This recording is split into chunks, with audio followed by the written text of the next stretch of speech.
Billionaire came home unannounced and froze when he saw Black Maid breastfeeding his twins. The Whitmore estate stretched across the hills of Connecticut like a kingdom carved out of money. White stone columns, marble driveways, and fountains that sparkled under the sun made it look like a palace from another world. At its heart lived one of the wealthiest families in the state, billionaire investment tycoon Richard Whitmore, his glamorous wife Victoria Ashford Whitmore, and their newborn twins Elliot and Claire. From the outside, it was the perfect picture. A man who conquered Wall Street, a wife known for her dazzling charity galas, and two children born into privilege. But behind the heavy curtains and gilded walls, things were not so golden. Victoria Whitmore, though praised for her beauty and presence, had never quite taken to the demands of motherhood. Nights of broken sleep, stained silk dresses, and the endless cries of bobbies seemed to her an unbearable robbery of her elegance. To her, children were trophies, not burdens to be nursed. Within weeks of their birth, she had returned to hosting soirees and spa trips to the French Riviera. The twins, left in the care of rotating nannies, often wailed until their voices cracked. The women hired by the agency came and went, none lasted more than 2 weeks. Their cries grew sharper, their tiny fists curling in hunger. It was then that Victoria made a decision that would quietly alter the Whitmore household forever. She placed a call, not to another glossy nanny agency, but to a woman her family's longtime chef quietly recommended. Her name was Naomi Baptiste. Naomi arrived one overcast afternoon, stepping out of a modest taxi in front of the Whitmore mansion. She was tall, with smooth, dark skin the shade of mahogany, and eyes that carried a kind of stillness like a lake before dawn. She wore a plain navy dress and carried only one battered leather bag. The housekeeper, Mrs. Halpern, opened the grand oak doors and regarded her with suspicion. The Whitmores rarely employed anyone who wasn't polished by pedigree or at least vouched for by an agency.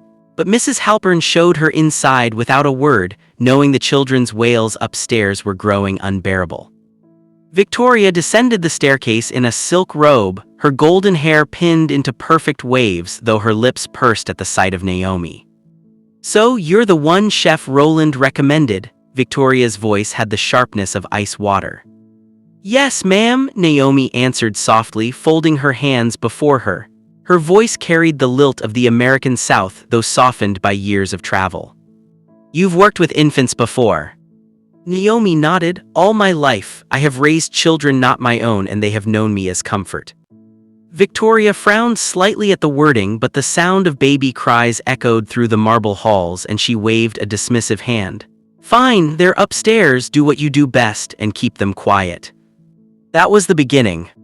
Within hours of entering the nursery, Naomi had done what no one else could.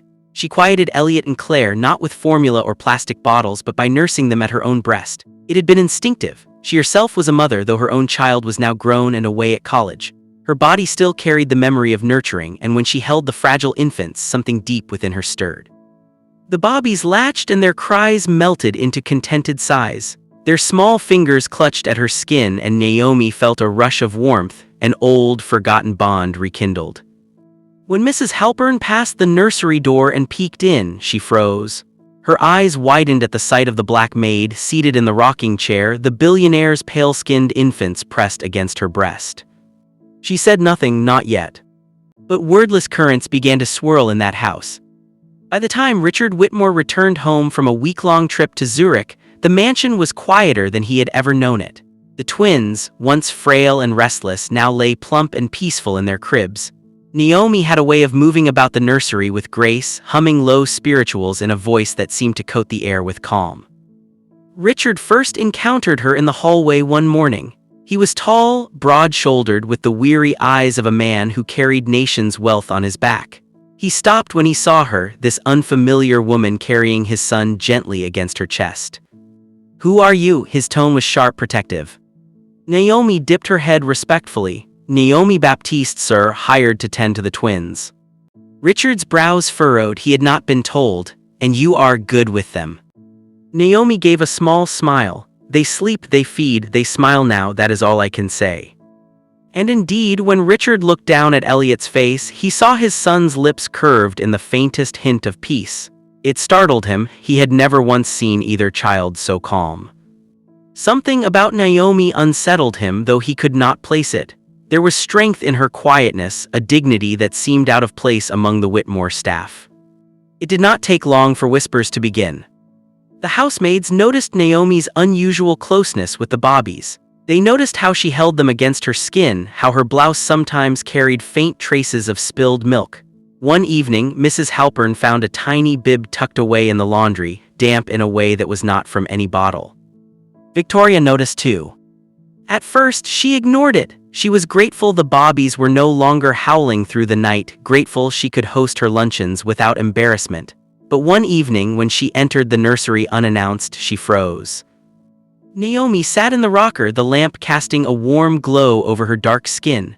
Claire was nestled against her breast, suckling quietly. Naomi's eyes were half closed, humming a hymn under her breath. It was a picture of intimacy so deep that Victoria felt like an intruder in her own house. "What are you doing?" Victoria's voice sliced through the air. Naomi looked up, startled but did not flinch. "The child was hungry, ma'am. I could not leave her crying." Victoria's face flushed with rage and disbelief. You dare," she clutched the doorframe, her manicured nails biting into the wood. "You're feeding my children as if they were your own." Naomi's gaze did not waver. "They are yours, ma'am. I only give what you would not." The words stung like poison. That night, Victoria lay awake in her vast, empty bed, staring at the canopy above. Jealousy clawed at her chest. The maid was not just soothing her children, she was usurping her. Breastfeeding was sacred, intimate, something between a mother and child. Yet she, Victoria, had chosen not to bear that burden, and now another woman had stepped into that role. A black woman, no less, inside her marble sanctuary. Her pride trembled. By the end of that week, Victoria had made up her mind. Naomi would have to go. But fate, as it often does, played another hand. When Victoria confronted her husband, Richard, she expected his agreement. She stormed into his study, silk gown flowing, eyes blazing. "She's overstepping, Richard. I will not have that woman feeding my children like some surrogate cow." Richard set down his pen slowly. "The twins are healthier than they've ever been." "That's not the point," Victoria snapped. "It's unnatural, it's humiliating. What will people say if they find out?" Richard leaned back in his leather chair, regarding his wife with a steady, cool gaze. "People will say our children are thriving. Do you care more for gossip than for their lives?" Victoria's mouth opened, then closed. She had not expected resistance. "She has to leave, Richard. I won't have her in my house another week." But Richard's voice cut firm, final. "She stays." It was the first time in years he had spoken against her wishes so directly. The words echoed in the cavernous study, and Victoria felt a tremor run through her. Something deeper than childcare had begun to take root in that house, something that would not be so easily torn apart. Outside the nursery window, Naomi sat in the rocking chair, unaware of the storm brewing. Elliot slept soundly against her, his small hand curled into her blouse. She gazed out into the night, whispering a prayer under her breath. She had walked into the Whitmore mansion as just a maid, but she could feel already, this house, these children, this family, they were pulling her into a story far larger than she had ever intended to live. And somewhere down the marble halls, jealousy had begun to sharpen its knives. The mansion grew quieter in the weeks that followed, yet inside Victoria Whitmore's heart, a storm gathered with no outlet. The Bobbies were content now, no more sleepless nights, no more nurses quitting after a few days. Elliot's cheeks filled out and Claire's giggles began to echo through the nursery. Naomi moved like a shadow in the house, gentle and efficient, her presence barely noticeable until you realized every cry, every wail, every sign of distress from the twins had vanished under her watch. But to Victoria, Naomi's silence was not comforting, it was suspicious. Every time she entered the nursery, she felt like she was stepping into another woman's domain. Naomi sat in the rocker, her tall frame wrapped around the Bobbies like an unspoken claim. Her songs, low, soulful hums that seemed drawn from a well of pain and history Victoria couldn't fathom, were too intimate, too human, too binding. And every time Richard lingered outside that nursery door, watching Naomi cradle the twins, Victoria's fury boiled hotter. It began with small remarks at dinner. "You're growing awfully fond of that maid," Victoria said one night, swirling her wine glass, her eyes glittering beneath the chandelier. Richard looked up from his steak, surprised. "Fond, she's doing her job." She's doing more than that, Victoria said, her tone laced with disdain. Feeding them, holding them as if they belonged to her, it's improper. Richard sighed, weary from a day of endless negotiations. It's natural, Victoria, they're thriving. You wanted the twins cared for, didn't you? Her lips tightened. I wanted them cared for by me, not replaced. Richard set down his fork, leaning forward. Then care for them, no one is stopping you. The words were sharper than he intended, but they hit their mark. Victoria's face hardened and she pushed her plate aside. She didn't speak to him for the rest of the evening. The staff noticed the shift in the house. Mrs. Halpern whispered to the gardener that the mistress was becoming restless, watching the maid too closely. The butler, Mr. Keene, remarked privately that Victoria seemed to pace the halls at night, her silk slippers echoing on the marble as though she were hunting for something or someone. And Naomi, though quiet, was not blind. She felt the cold stares, the way Victoria lingered at the nursery door longer than necessary, her blue eyes burning with something unspoken. One afternoon, while Naomi hummed to Claire in the rocker, Victoria swept into the nursery without knocking. Put her down. Naomi looked up, startled. She has not finished feeding yet. I said put her down. Victoria's voice was sharp enough to make Claire whimper. Naomi carefully adjusted the baby, laying her gently in the crib. She straightened, tall and calm, her hands folded. You forget yourself, Victoria said, her tone dripping with venom. These are my children, not yours. You will not confuse your role here. Naomi's eyes softened, but her words were steady. I know my role, ma'am, to give them what they need when they cry. Victoria's throat tightened. The words cut too close to the truth she did not want to face. Before she could reply, the door opened behind her. It was Richard. He took in the scene quickly, the trembling baby in the crib, Naomi's calm composure, and his wife's flushed anger. What's going on here? Your maid is overstepping, Victoria snapped. She thinks she's their mother. Richard's eyes flicked to Naomi, then back to his wife. She's keeping them alive, Victoria. The argument might have ended there, but the look in his eyes when he said it, defending the maid, sent a dagger straight into Victoria's chest. That night Victoria lay awake, her thoughts swirling like poison. It wasn't just about the children anymore, it was about Richard.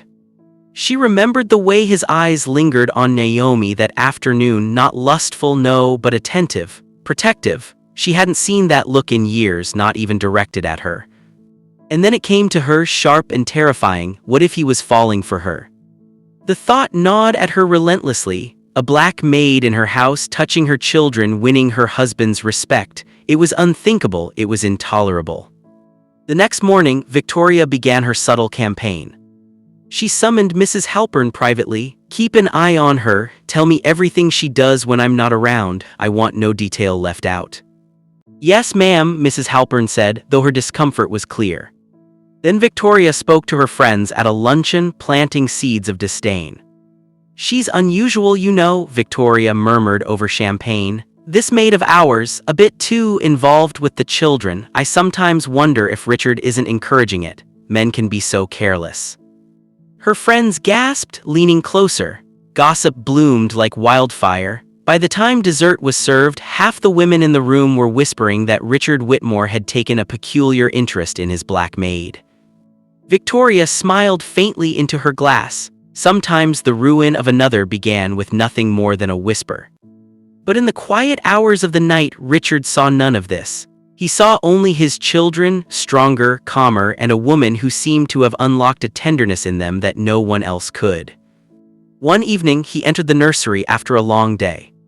Naomi was seated in the rocker, Elliot asleep against her shoulder. The sight stopped him in his tracks. You have a gift, he said softly.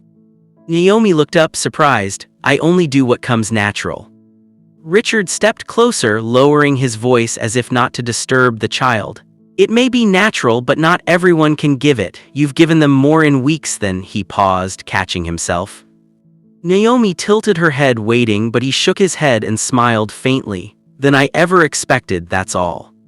For a moment, silence hung between them, heavy with something unspoken. Then Naomi stood, placing the sleeping child gently in his crib. You should rest, sir, she said quietly, excusing herself. Richard watched her leave, conflicted. It wasn't long before Victoria saw them together. She was returning from an evening out, her heels clicking softly against the marble floors. As she passed the nursery, she paused. Through the half-open door, she saw Richard standing near the crib, Naomi close beside him. Their heads were bent near one another, speaking in low tones, the bobbies asleep between them. Something inside Victoria snapped. She pushed the door open, her voice slicing the air. "Am I interrupting?" Both Richard and Naomi looked up, startled. "No," Richard said quickly, "we were just discussing the children." Victoria's smile was brittle, her eyes cold. "Or something else?" Richard's jaw tightened. "Don't start." But Victoria was already gone, her perfume trailing behind her like smoke. The house grew colder in the days that followed. Victoria withdrew further, her smiles at public events sharper, her eyes darker. At home, she prowled like a cat circling prey, waiting for evidence, for a slip, for a confession. Naomi felt the tension like a rope tightening around her neck. Yet she stayed. Not for the Whitmores, not for the whispers or the marble halls, but for the twins. She could not bear to leave them, not while they still reached for her with their tiny hands, trusting her more than anyone else. But Victoria was not finished. One evening, when Richard returned from a business dinner, Victoria was waiting in the bedroom, her glass of brandy untouched on the nightstand. "I know what's happening," she said quietly. Richard frowned, loosening his tie. "What are you talking about?" "You and her," Victoria's voice cracked, a mixture of fury and heartbreak. "The way you defend her, the way you look at her. Don't insult me by pretending I haven't seen it." Richard froze, then laughed bitterly. "You're jealous of the nanny, for God's sake, Victoria." "She's not just the nanny," Victoria snapped, her eyes glistening. "She's feeding them, holding them. You spend more time in that nursery than you ever do with me. Tell me, Richard, are you in love with her?" The question hung in the air like a curse. Richard stared at her, speechless, because for the first time he didn't know the answer. The Whitmore mansion was no longer a home. It was a battlefield where silence cut sharper than words. Every glance across the dining table, every lingering pause at the nursery door carried the weight of suspicion and jealousy. Victoria Whitmore, once the radiant hostess of Connecticut's elite, now moved through the halls with a stiff grace, her every step calculated. Behind her poised smiles at charity galas was a fire she could not quench. Naomi Baptiste, the black maid, had not only soothed her children, she had unsettled her marriage. Victoria's friends whispered it now openly, their painted lips curling with curiosity. "Have you seen her? They say Richard dotes on her more than his own wife. Imagine the scandal if it's true." Victoria fed those whispers with just enough fuel, crafting the narrative of betrayal before she had proof. But deep down, she did not want whispers. She wanted Naomi gone. Naomi, on her part, carried herself with the same unshakable calm. She hummed while feeding the twins, rocked them to sleep, and greeted the staff with quiet kindness. Yet she felt the invisible net tightening around her. The way Mrs. Halpern watched her every move. The way conversations hushed when she entered the kitchen. The way Victoria's eyes lingered too long, blue as glass and twice as cold. But Naomi did not waver. "These children need me," she whispered to herself at night. "As long as they need me, I cannot leave." Still, a heaviness pressed on her chest. She had walked into the mansion as a servant, now she stood at the heart of a storm she had never invited. Richard tried to steady the house, but even he felt the growing crack between loyalty and truth. One evening, he found himself again in the nursery. Naomi sat with Elliot in her arms, humming a hymn so soft it seemed more prayer than song. Richard leaned against the doorframe, exhaustion in his eyes. "They've grown so much," he murmured. Naomi looked up, smiling faintly. "They are strong now, they will run before you know it." Richard stepped closer, lowering his voice. "It's because of you, you've done what no one else could."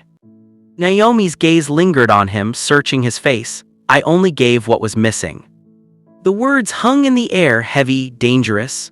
Richard swallowed hard, shifting his weight. He wanted to say more, to admit the strange pull he felt in her presence, but he stopped himself. He was a Whitmore, a billionaire, a husband. He could not cross that line.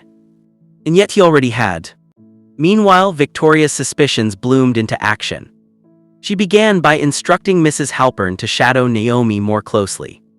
"Notice everything," Victoria ordered one morning as she fastened a diamond clasp around her throat. Who she speaks to, where she goes, how she looks at Richard, no detail is too small. "Yes, ma'am," Mrs. Halpern replied, though unease flickered in her eyes. Next, Victoria contacted a private investigator, a man named Carl Dempsey, known for uncovering scandals among Connecticut's elite. "Follow her," she instructed when they met in her discreet Bentley parked near the harbor. "I want to know who she is, where she comes from, and what she wants with my husband." Dempsey smirked. "Every woman wants something, Mrs. Whitmore. It won't take me long." Days passed. Naomi continued her quiet routines, unaware of the shadows tracking her every step. She walked once a week into town to send letters to her daughter, Alana, who was studying in Montreal. She bought groceries for herself from a small store, always paying in cash. She returned each evening before the sun fell. To Dempsey, she was almost disappointingly ordinary, but to Victoria, every detail painted her as a schemer, too quiet, too perfect, hiding something beneath her calm. "She's not ordinary," Victoria told herself in the mirror one night. "She's dangerous." The tension finally erupted one crisp autumn evening. Victoria had returned early from a luncheon and decided to check on the twins herself. She swept into the nursery, expecting to find Naomi. Instead, she found Richard there seated beside the rocking chair, laughing softly as Elliot tugged on his tie. Naomi stood nearby, smiling faintly, Claire in her arms. It was a picture so intimate that Victoria's heart thundered in her chest. "What is this?" she demanded. Richard rose immediately. "Victoria." "Don't you Victoria me," she snapped, her voice shaking. "Look at you, sitting here with her like you're a family. Do you even see how you look at her, how she looks at you?" Naomi stiffened. "Ma'am, I." "Be silent," Victoria hissed, pointing a finger at her. "You've bewitched this house, but I see through you. You think you can steal my children, my husband, my place." Naomi's lips parted, but she said nothing. Her dignity was her armor. Richard, however, bristled. "That's enough, Victoria, you're humiliating yourself." "Humiliating myself?" Victoria's laugh was brittle, hysterical. "No, Richard, you're the one humiliating me, parading around with your maid while society whispers behind my back. Do you think I don't hear it? Do you think I don't know what they're saying?" Richard's jaw tightened. "Let them whisper, I don't care." The words cut through her like knives. He had chosen, not with lips, not with actions, but with those words. He had chosen Naomi's presence over his wife's peace. Victoria turned sharply, her silk gown sweeping behind her. "This is not over," she hissed, leaving the nursery like a queen retreating to plot her war. After she left, Richard sank back into the chair, running a hand down his face. Naomi stood in silence, Claire still in her arms. "You shouldn't defend me," she said softly. Richard looked up at her, his eyes weary. "How can I not? You've done more for these children than anyone, including her." Naomi's throat tightened, but she said nothing.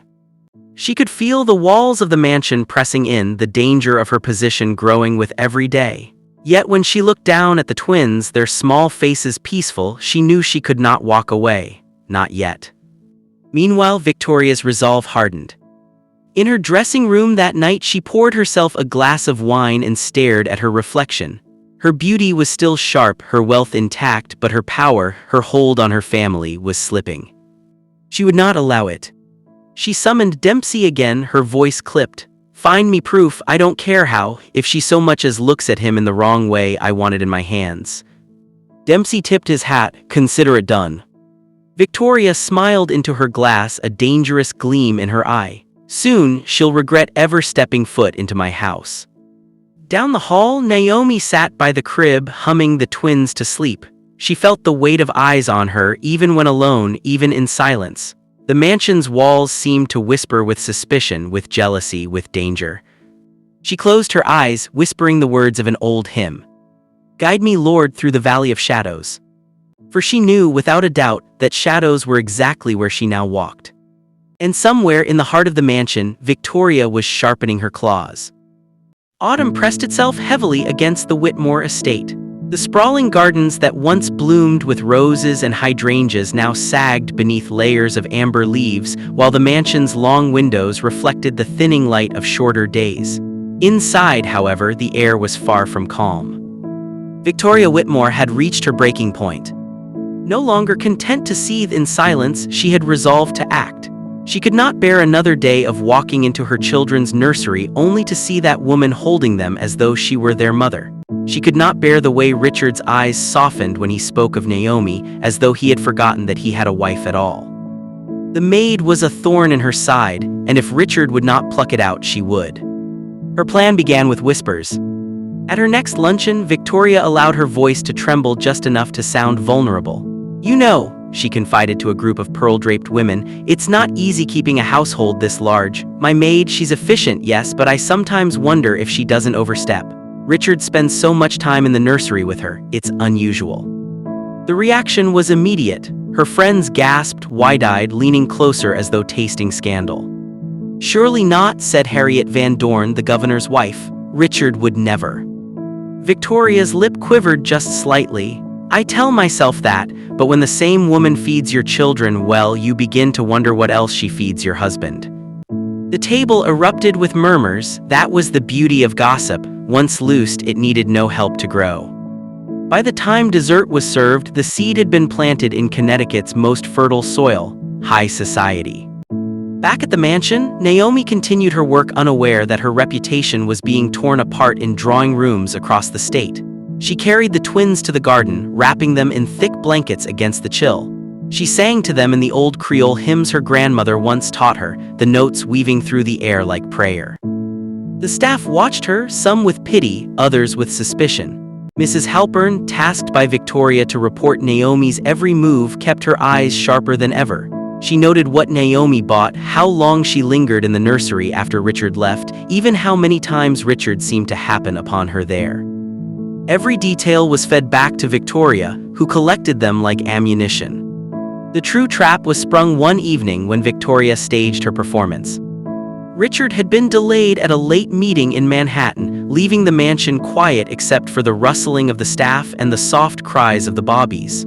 Victoria entered the nursery unannounced and found Naomi rocking Claire gently, humming under her breath.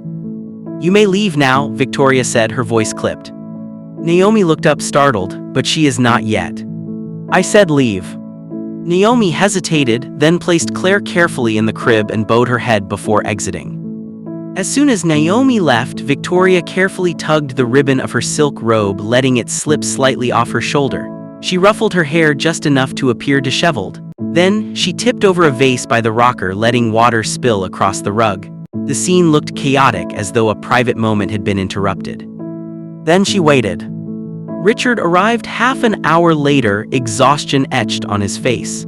As he entered the nursery, he froze at the sight of his wife in disarray, the overturned vase glistening in lamplight. "Victoria," he asked, startled, "what happened here?" Victoria pressed a trembling hand to her lips, her voice breaking. It was Naomi. Richard's blood ran cold. "What about her?" She tried to touch me," Victoria whispered, lowering her eyes. "I told her to leave, but she wouldn't. She cut herself off, letting the silence do its work. Tears glittered in her eyes, perfectly rehearsed. Richard's jaw tightened, disbelief and fury warring in his face. "That's absurd. Naomi would never." "You don't believe me?" Victoria's voice rose, sharp with accusation. "You defend her again, after everything? My God, Richard, she's not just after the children, she's after you." Richard pinched the bridge of his nose, his thoughts in chaos. Naomi, crossing boundaries with Victoria, it seemed impossible, yet the sight before him, the disarray, his wife's trembling shoulders, looked damning. "I'll speak to her," he muttered finally. Victoria turned away, hiding her smile. The trap had been set. Naomi was summoned to the study later that evening. The room was dimly lit, its shelves heavy with law books and ledgers, the smell of cigar smoke lingering in the air. Richard sat behind his mahogany desk, his face unreadable. Naomi entered quietly, her posture calm but wary. "You wanted to see me, sir." Richard studied her for a long moment. His heart told him one thing, his wife another. "Victoria claims you acted inappropriately toward her." His voice was heavy, strained. Naomi's eyes widened, but she did not flinch. "Sir, that is not true." "She said you," he stopped, ashamed even to repeat it. Naomi drew herself up, tall and dignified. "I have served this house with respect. I have never disrespected your wife, I never would." Richard searched her face for any crack, any hint of guilt, but found none. Her gaze was steady, her voice firm. Still, doubt gnawed at him. "You must understand," Naomi added softly, "there are some who cannot stand to see me here. They will twist what I do, what I say, because I am not what they expect to serve in a house like this." Her words hit him like stones. He knew the truth of them. Connecticut's elite would never look at Naomi and see only her work. They would see her color, her presence in his white marble halls, and judge it unnatural. And yet, he rubbed a hand across his face. "For the sake of peace, it may be better if you take some days away until this settles." Naomi's throat tightened. She wanted to protest, but the dignity in her blood would not allow her to beg. She simply bowed her head. "As you wish, sir." When Naomi left the study, Victoria was waiting at the top of the stairs, her lips curved in triumph. The maid's days were numbered. But the Whitmore children had other plans. The next morning, Naomi did not appear in the nursery. Victoria instructed a temporary nurse to take her place. By mid-morning, however, the twins were screaming uncontrollably. Elliot's face turned red with rage, Claire's cries cracked with desperation. No bottle soothed them, no lullaby quieted their cries. The nurse looked panicked. They won't stop, ma'am." Victoria's face grew pale as the cries echoed through the mansion. The sound was unbearable, a reminder that no matter her beauty or wealth, she could not silence her own children. Down the hall, Richard heard the noise and stormed into the nursery. "What's wrong with them?" "They won't feed, sir," the nurse stammered. "They reject the bottle. They've been like this all morning." Richard's stomach twisted. He knew the truth before he said it aloud. "They want Naomi." Victoria stiffened, her face hardening. But the cries only grew louder, rattling the windows, shaking the very walls of the mansion. That evening, Richard found Naomi sitting in the staff quarters, her bag packed neatly beside her bed. She looked up as he entered, her eyes calm but heavy. "You're leaving?" he asked. "You asked me to, sir," she replied quietly. He hesitated, then stepped closer. "The children, they won't stop crying, they won't feed, they need you." Naomi's lips parted, her breath catching. Richard's voice softened, almost pleading. "Stay, for them if not for us." Her heart ached, torn between dignity and devotion. She should leave, she knew, but the sound of the twins' cries, the memory of their little hands clutching hers, pulled her like a tide. She nodded once, for the children. Richard exhaled with relief, though he did not miss the shadow in her eyes. As Naomi returned to the nursery that night, the twins quieted instantly at her touch. Their cries melted into soft sighs, their tiny fists unclenching. Peace returned to the mansion for now. But peace built on jealousy and lies is fragile, and Victoria Whitmore was not finished. Not yet. The accusations came at midnight. Victoria had waited until the children were asleep, the staff tucked away in their quarters, and the house cloaked in shadows. She had chosen the time carefully, when exhaustion dulled Richard's senses, when he would be least prepared for battle. She stood in their bedroom, wrapped in a velvet robe the color of deep wine, her hair spilling wildly over her shoulders. Richard was by the fireplace, loosening his tie, his gaze fixed on the dancing embers when she struck. "You're in love with her." The words cracked through the silence like a whip. Richard turned slowly, confusion knitting his brows. "What are you talking about?" "Don't play dumb with me, Richard."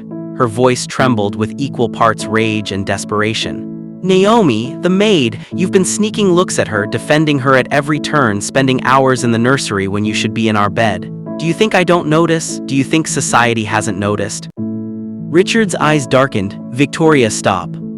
But she did not. She pressed forward, the words spilling out like venom.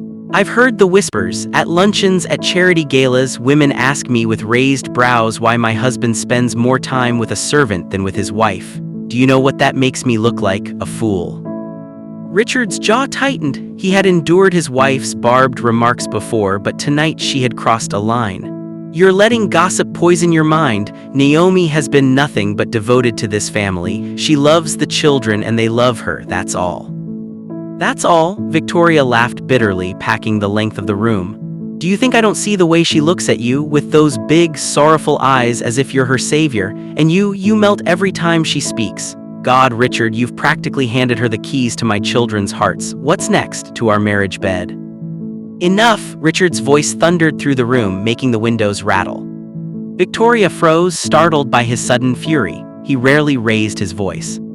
Do not, he said, pointing a finger at her, drag Naomi's name through the dirt because of your insecurities. She has sacrificed more for those children than anyone in this house, including you. The words struck like a slap. Victoria's eyes widened, tears welling not entirely from hurt but from humiliation. Including me, she whispered, your wife, the mother of your children. Richard raked a hand through his hair, frustrated with himself. That's not what I meant. But the damage was done. Victoria's voice dropped low, steely. I will prove it, Richard. I will prove that she has bewitched you, and when I do, you will have no choice but to send her away. The next morning, Victoria began her campaign with ruthless precision. She instructed Mrs. Halpern, the housekeeper, to follow Naomi's every move.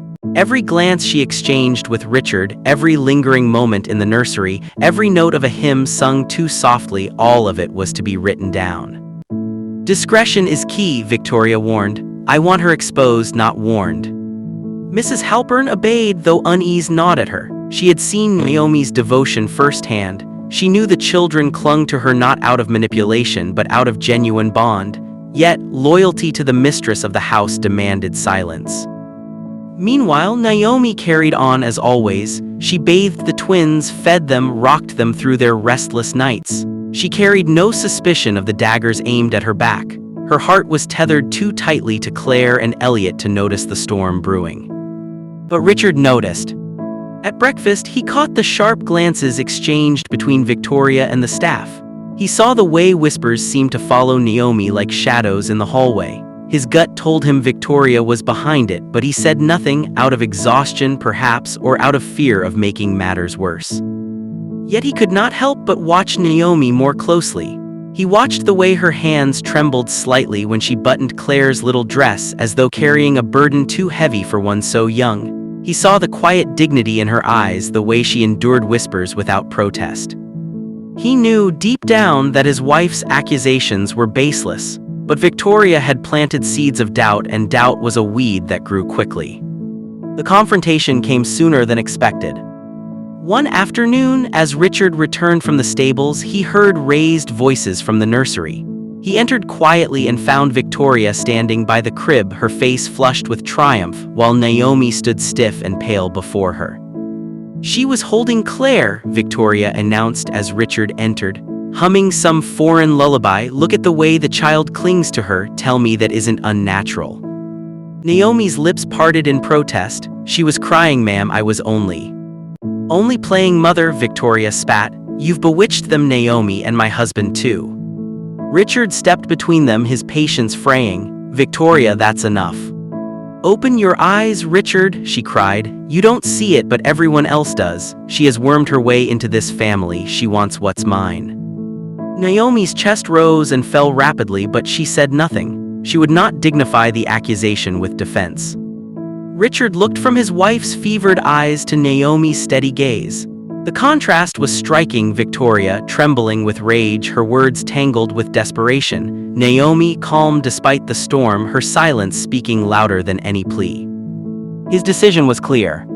There is nothing between us, he said firmly, his voice directed at his wife. Nothing. Naomi is here for the children, and that is all.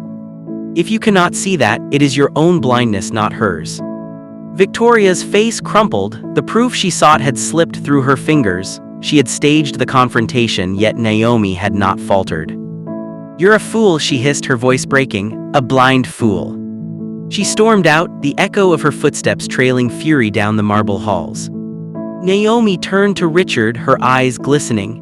I never wanted this, sir, to be a source of strife in your house. Richard's expression softened, guilt tugging at him. It isn't you, Naomi, it's the fear of losing what she thinks is hers. She cannot see that you are not her enemy.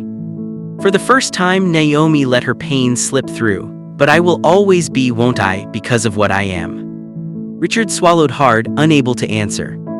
Days passed, and Victoria's attempts to expose Naomi grew more desperate.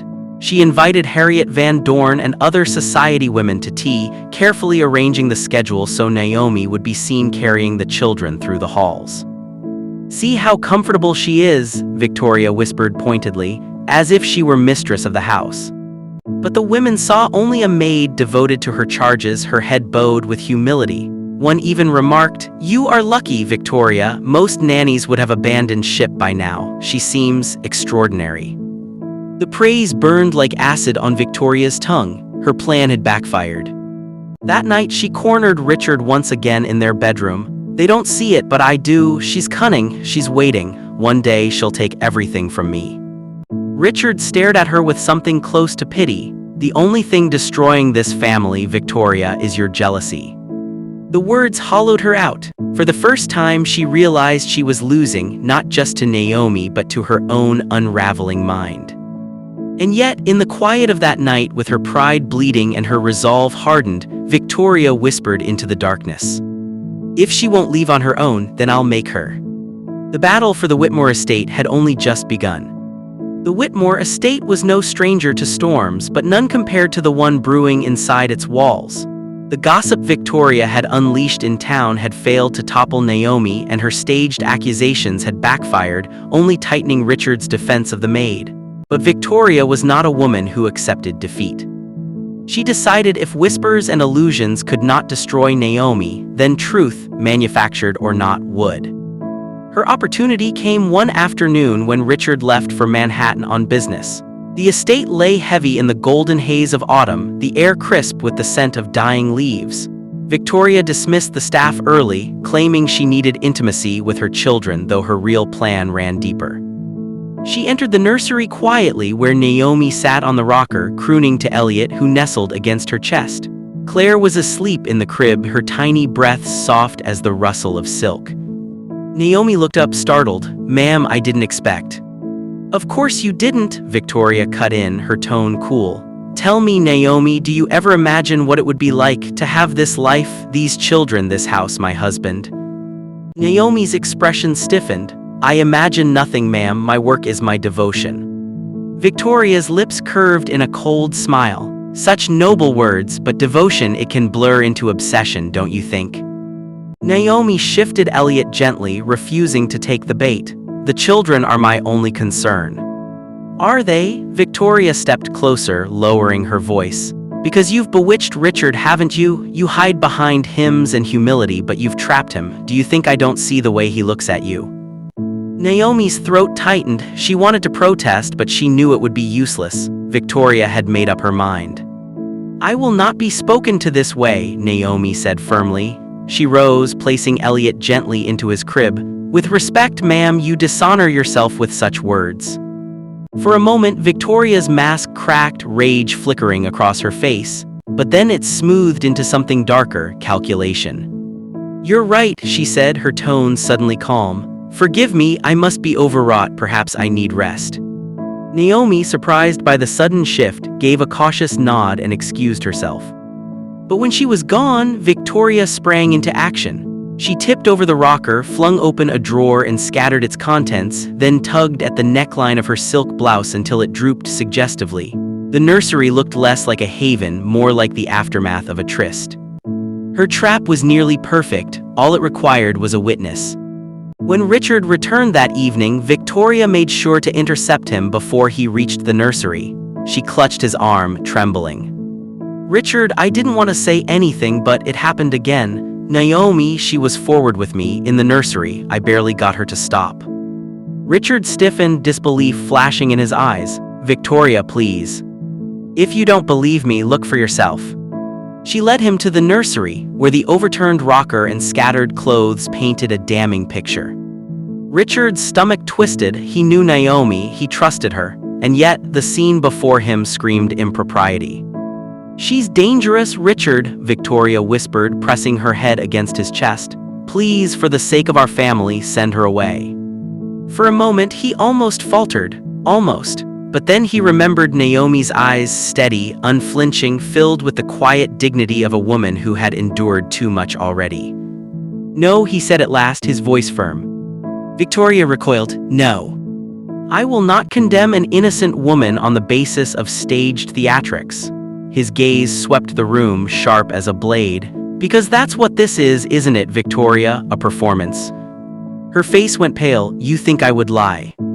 "I think," Richard said slowly, "that you would do anything to rid this house of her, even disgrace yourself." Her mouth opened in protest, but no words came. For the first time, her power over him faltered. "You're destroying yourself with this jealousy," Richard continued. "And if you keep going, you'll destroy this family too." Victoria's hands trembled at her sides. She wanted to scream, to deny, to claw back her dignity, but the fury in his eyes silenced her.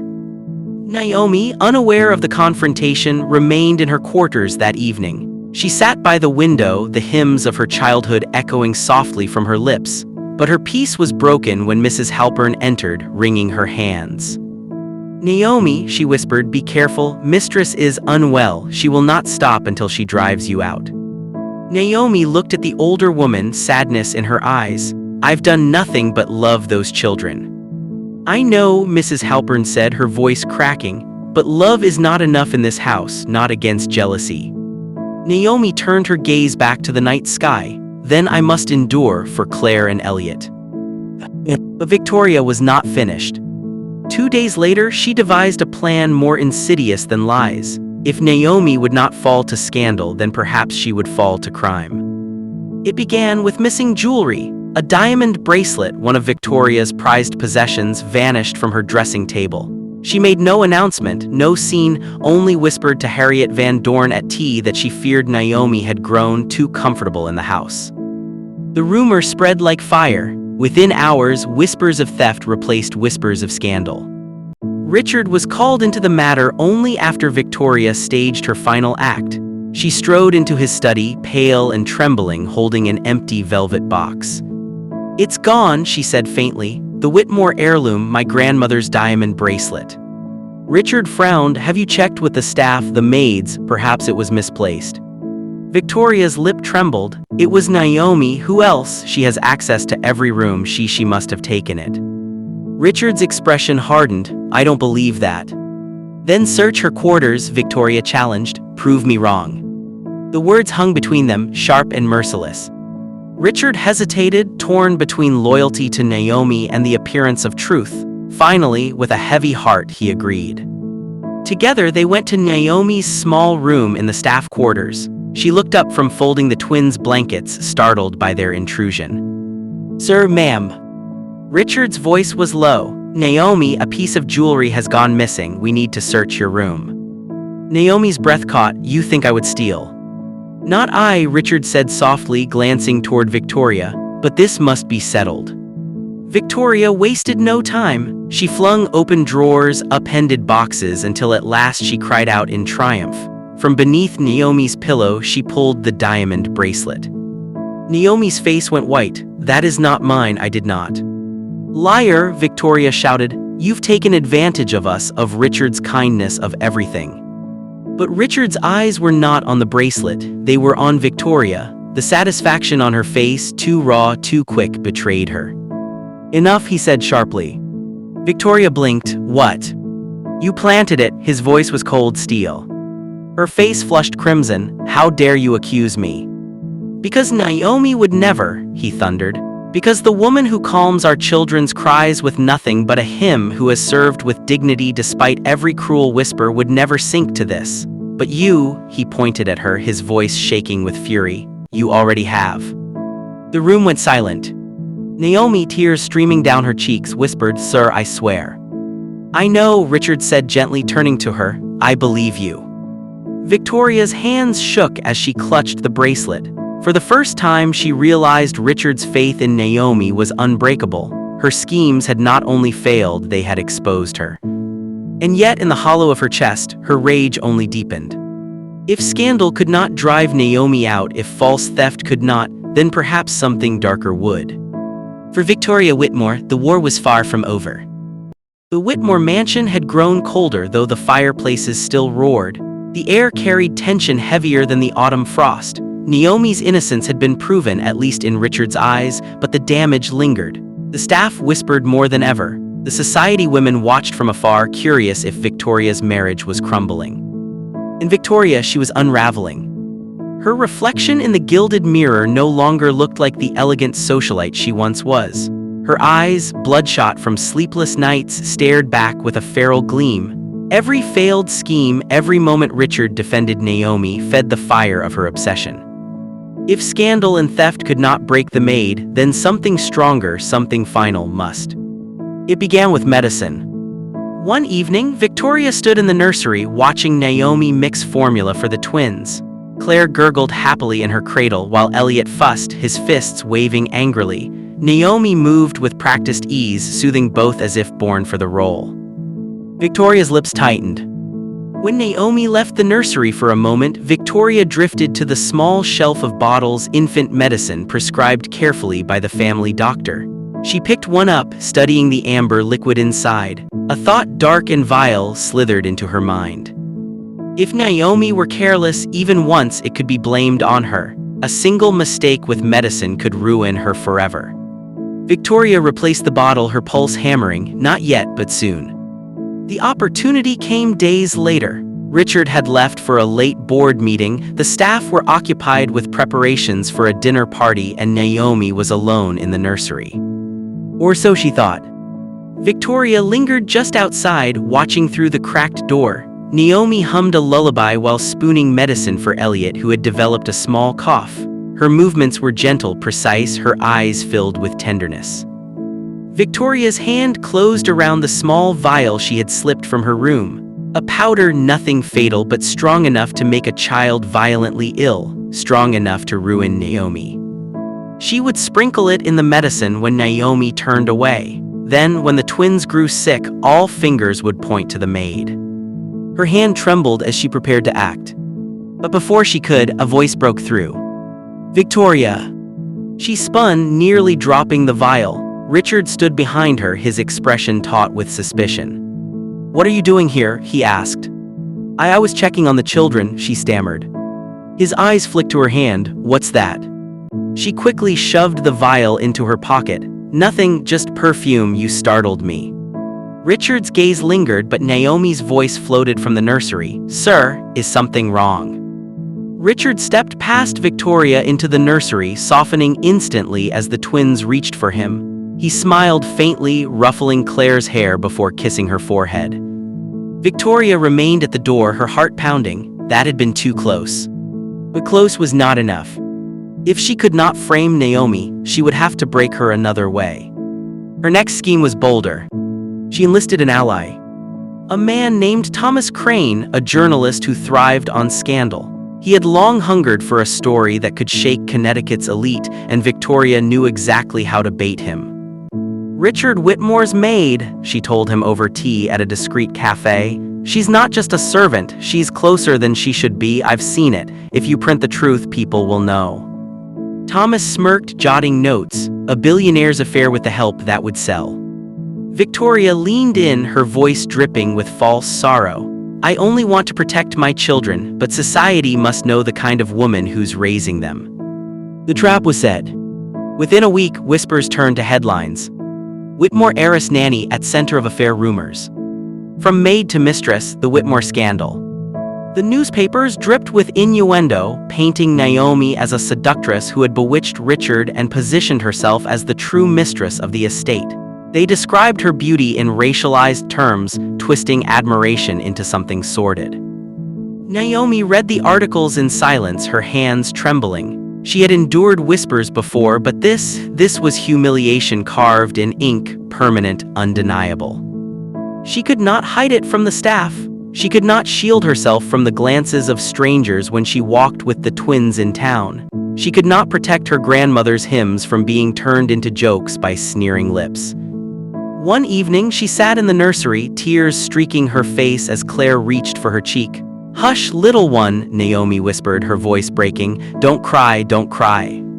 But it was Naomi who wept, not the child. Richard was livid. He stormed into the parlor where Victoria sat sipping brandy, the newspaper spread before her like a trophy. "You did this," he growled. She glanced up with feigned innocence. "Did what?" "Don't play games with me, Victoria. You fed them lies. You've dragged Naomi's name through filth to satisfy your jealousy." Her smile was brittle. "I protected our family, or do you want your children raised by a woman branded a harlot?"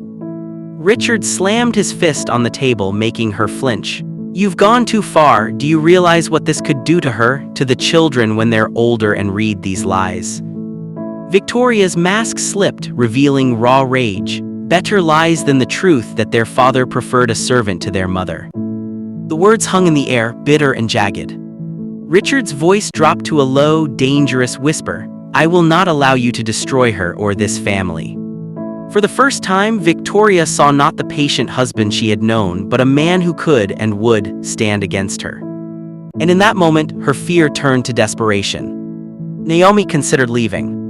She packed her small suitcase, folding each item with trembling hands. She had survived too much already: poverty, prejudice, loneliness, but she could not survive this, not when her presence tore the family apart. Yet when she stepped into the nursery one last time, the twins clutched her with ferocity that broke her heart. Claire whimpered until Naomi rocked her clothes. Elliot pressed his face against her neck, soothed by her warmth. She looked at them and knew she could not abandon them. If leaving meant breaking their little hearts, she would endure the cruelty of the world instead. The scandal did not fade quickly, but in the days that followed, Richard worked tirelessly to protect Naomi. He confronted journalists threatening lawsuits. He stood at her side in public, daring society to believe the worst of him.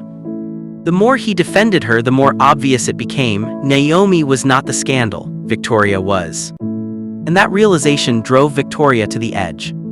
Late one night, she sat alone in the nursery, watching the children sleep. Her hand stroked Claire's hair, her eyes glassy with unshed tears. "They were mine," she whispered. "Mine, but she's stolen even you from me." Her fingers tightened, not in love but in something darker. The thought frightened her, yet also tempted her. If Naomi would not leave willingly, then perhaps Naomi would leave in grief. But before her hand could linger too long, Richard's voice pierced the doorway. "Victoria!"